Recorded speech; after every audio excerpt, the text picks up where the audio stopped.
Hello दोस्तों, तो कैसे हैं आप लोग। आई होप कि यार आप सब स्वस्थ होंगे। तो स्वागत है आपका आपके अपने चैनल करियर विद अस में, जहां पे हम आपके साथ बात करते हैं आपके करियर से रिलेटेड और लेके आते हैं आपके लिए हर रोज़ नए नए जॉब नोटिफिकेशन। तो वीडियो में आगे बढ़ने से पहले आप सबसे एक रिक्वेस्ट है कि अगर आपने अभी तक इस चैनल को सब्सक्राइब नहीं करा है तो सब्सक्राइब करके बेल आइकन को दबा दीजिए, ताकि जब भी हम कोई भी नई अपडेट या कोई भी नया वीडियो शेयर करें तो वो आप तक सबसे पहले पहुंचे। तो ज़्यादा वक्त ना लेते हुए चलिए बात करते हैं आज की जॉब नोटिफिकेशन के बारे में।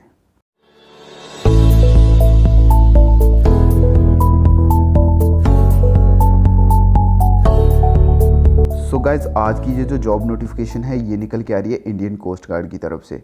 पूरी डिटेल में समझेंगे इसके बारे में, ठीक है। कौन कौन सी ब्रांच में ये वैकेंसीज जो हैं वो निकल के आ रही हैं, नंबर ऑफ़ वैकेंसीज क्या रहने वाली हैं, आपकी एज लिमिट क्या रहने वाली है, कौन अप्लाई कर सकता है, मेल अप्लाई कर सकते हैं कि फ़ीमेल अप्लाई कर सकते हैं, एजुकेशनल क्वालिफिकेशन क्या रहने वाली है, हर एक चीज़ को डिटेल में समझेंगे। आप इस वीडियो में लास्ट तक बने रहिएगा हमारे साथ। तो चलिए वीडियो में आगे बढ़ते हुए सबसे पहले बात कर लेते हैं ब्रांच और एलिजिबिलिटी क्राइटेरिया के बारे में। सबसे पहले अगर मैं बात करूं यहाँ पे कि ये वैकेंसी किसके लिए है, तो असिस्टेंट कमांडेंट के लिए निकल के आ रही है।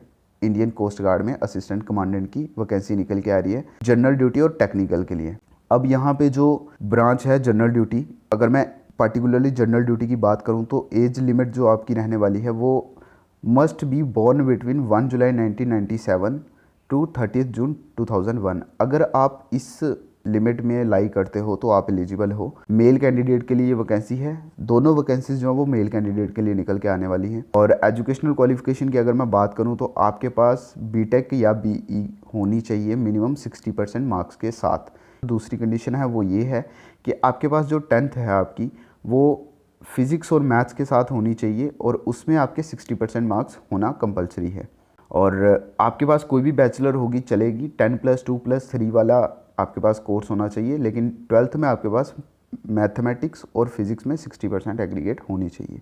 अब बात करते हैं दूसरी पोस्ट जो कि टेक्निकल वालों के लिए निकल के आ रही है। इसमें जो है candidate must be born between 1 July 1997 to 30 June 2001। दोनों डेट इंक्लूसिव रहेंगी। तो जेंडर की अगर बात करूँ तो ये भी मेल कैंडिडेट के लिए ही निकल के आ रही है। अब यहाँ पे अगर मैं ब्रांच की बात करूँ तो डिग्री की बात करूँ तो आपके पास इंजीनियरिंग होनी चाहिए मिनिमम 60% मार्क्स के साथ। और इंजीनियरिंग की जब मैं बात कर रहा हूँ तो आपके पास या तो naval architect, mechanical, marine, automotive या फिर मैकाट्रॉनिक्स, इंडस्ट्रियल प्रोडक्शन, मेटलर्जी या फिर डिज़ाइन, एरोनॉटिक और एरोस्पेस, इनमें से कोई भी एक इंजीनियरिंग की डिग्री आपके पास होनी चाहिए। और दूसरी जो है वो है इलेक्ट्रिकल ब्रांच के लिए, यानी अगर इसमें टेक्निकल में 2 ग्रेड हैं, एक इंजीनियरिंग ब्रांच के लिए और दूसरा इलेक्ट्रिकल ब्रांच के लिए है। अब जो इलेक्ट्रिकल ब्रांच की जब हम बात कर रहे हैं तो उसमें जो आपके पास डिग्री जो एक्सेप्टेड है वो है electrical, electronics, telecommunication, instrumentation and control, electronics and communication या फिर पावर इंजीनियरिंग या फिर पावर इलेक्ट्रॉनिक्स। अगर इनमें से आपके पास किसी भी ब्रांच में डिग्री है तो आप टेक्निकल वाली पोस्ट के लिए एलिजिबल हैं। अब यहाँ पे एक और कंडीशन है कि सारे इंस्टीट्यूट AICTE अप्रूव्ड होने चाहिए जहाँ से आपकी डिग्री हो।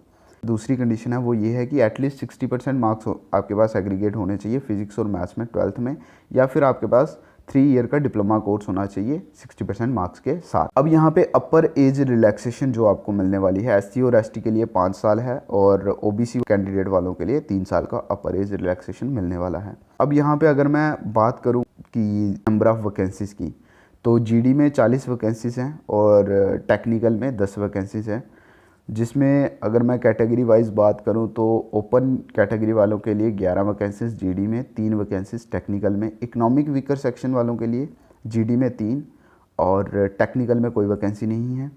अगर मैं GD की बात करूं स्पेसिफिकली तो SC वालों के लिए 6 वैकेंसी हैं और ST वालों के लिए 13, OBC वालों के लिए 7। और टेक्निकल की बात करें अगर तो SC वालों के लिए 2, ST वालों के लिए 1 और OBC वालों के लिए 4 वैकेंसीज निकल के आ रही हैं। तो चलिए अभी बात कर लेते हैं आगे हम एडिशनल एलिजिबिलिटी क्राइटेरिया के बारे में। तो अगर मैं एडिशनल एलिजिबिलिटी क्राइटेरिया की बात करूं तो सबसे पहले जो भी कैंडिडेट को शॉर्टलिस्ट किया जाएगा तो जिसकी भी परसेंटेज जो होगी डिग्री की एग्रीगेट वो हाई होगी, उसे प्रेफरेंस दिया जाएगा। और दूसरी यहाँ पे जो कंडीशन रहने वाली है वो ये है कि ओनली वही कैंडिडेट्स अप्लाई कर सकते हैं जिन्होंने अपना फाइनल ईयर या फिर फाइनल सेमेस्टर के एग्ज़ाम या फिर डिग्री जो है वो कंप्लीट कर ली हो। तो अभी यहाँ पे आगे जो है, आगे इन्होंने लिख रखा है कि candidates withdrawn on disciplinary grounds from any other service training academy are not eligible to appear. यानी कि अगर आपको किसी भी सर्विस से, यानी अगर आपको किसी भी सर्विस से आपको डिसिप्लिनरी एक्शन की वजह से आपको निकाला गया है तो आप एलिजिबल नहीं हैं, और आपके पास कोई, आपके ऊपर कोई भी केस नहीं होना चाहिए, मतलब पुलिस स्टेशन में आपके नाम का कोई भी केस नहीं होना चाहिए, वही कैंडिडेट अप्लाई कर सकते हैं। अब यहाँ पे अप्लाई कैसे करना, तो अप्लाई करने के लिए जो ऑनलाइन इनका लिंक है वो आपका 4 जुलाई से लेकर 14 जुलाई के बीच में ओपन रहेगा, और ये लिंक जो है वो रात को 12:01 पे ओपन हो जाएगा और रात को 11:59 पे ये बंद हो जाएगा। अप्लाई करने के लिए आपको मैंने बता ही दिया, आपको इनकी वेबसाइट के ऊपर जाके अप्लाई करना है। तो ठीक है यार, आई होप कि आपको हमारी दी हुई ये जानकारी पसंद आई होगी। सिलेक्शन प्रोसीजर के बारे में अगर आप जानना चाहते हो तो कमेंट सेक्शन में बता दीजिएगा, हम आपको एक्सप्लेन करके हर एक चीज़ और सिलेबस जो भी रहेगा इसके बारे में क्या क्या प्रिपेयर करना है वो बता देंगे। तो फिर से मिलेंगे हम आपसे अगली वीडियो में, और लिंक जो है वो आपको डिस्क्रिप्शन बॉक्स में मिल जाएगा। तो हमें इजाज़त दीजिए अभी के लिए, फिर से मिलेंगे अगली वीडियो में, तब तक के लिए बाय बाय, टेक केयर।